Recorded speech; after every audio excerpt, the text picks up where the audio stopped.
Olá! Hoje a gente vai mergulhar numa verdadeira virada de chave que está acontecendo no Serviço Público Federal do Brasil.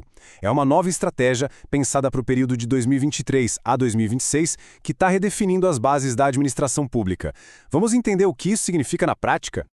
E olha só, para a gente ter uma ideia do tamanho dessa mudança, a própria fonte oficial afirma que essa é a maior transformação na gestão de pessoas do setor público em mais de uma década.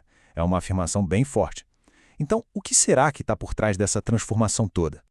Bom, no centro de tudo isso está uma nova filosofia. A ideia é deixar para trás uma lógica de austeridade, de cortes, e passar a enxergar o serviço público como um investimento estratégico para o país. E o contraste fica muito claro aqui.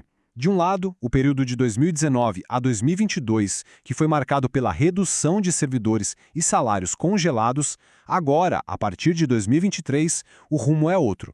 A meta passou a ser recompor a força de trabalho, dar reajustes e, no fim das contas, reconstruir a capacidade do Estado de entregar bons serviços para a população.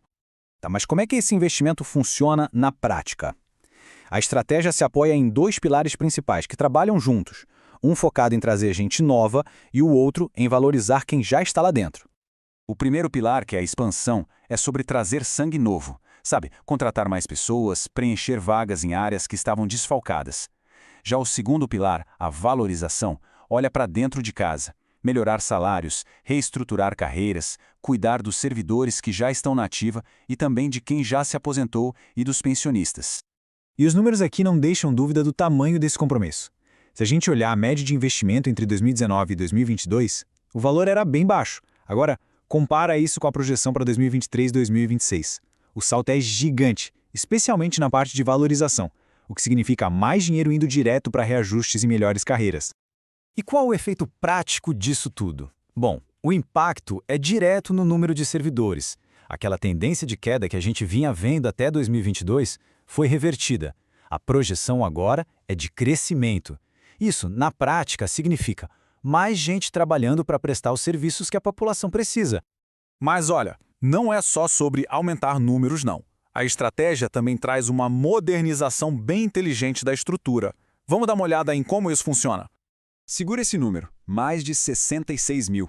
Essa é a quantidade de cargos antigos, que já estavam obsoletos, e que foram transformados em novas vagas, mais modernas e alinhadas com as necessidades de hoje.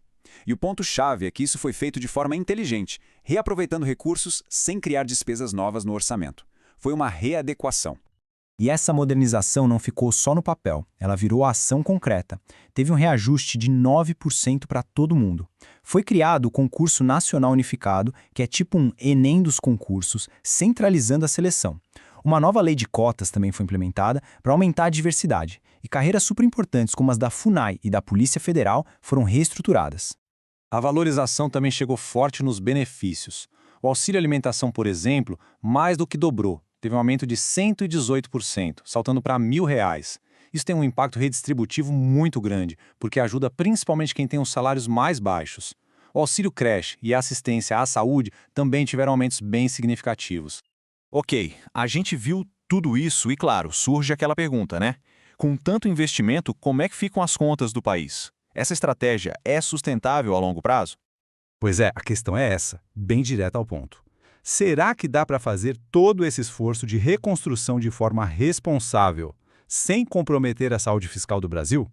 E a resposta, acredite, está aqui nos gráficos. Embora o valor absoluto que se gasta com o pessoal esteja crescendo, a fatia que esse gasto representa na economia como um todo está diminuindo. A projeção é que em 2026 os gastos com o pessoal sejam 2,6% do PIB, menos do que os 3,5% de 2020. E o mesmo movimento acontece quando a gente compara com a receita do governo. Então, resumindo a história, a conta fecha. E por que ela fecha? Porque a projeção é que a economia brasileira e a arrecadação do governo cresçam num ritmo mais acelerado do que as despesas com o pessoal. Ou seja, é um investimento que cabe no orçamento. Bom, agora que a gente passou por tudo isso, vamos amarrar as pontas. Afinal, qual é o objetivo final, a grande ideia por trás de todos esses números e ações? A lógica por trás disso é como uma escadinha, sabe? Uma coisa leva a outra. Primeiro, com profissionais valorizados, você atrai e segura talentos. Com gente qualificada e motivada, você constrói um Estado mais forte, mais capaz. Um Estado capaz, por sua vez, resulta num governo eficaz que consegue tirar as políticas do papel. E lá na ponta, o resultado de tudo isso são serviços públicos melhores para toda a sociedade. E aqui está a grande virada de chave, a mudança de mentalidade.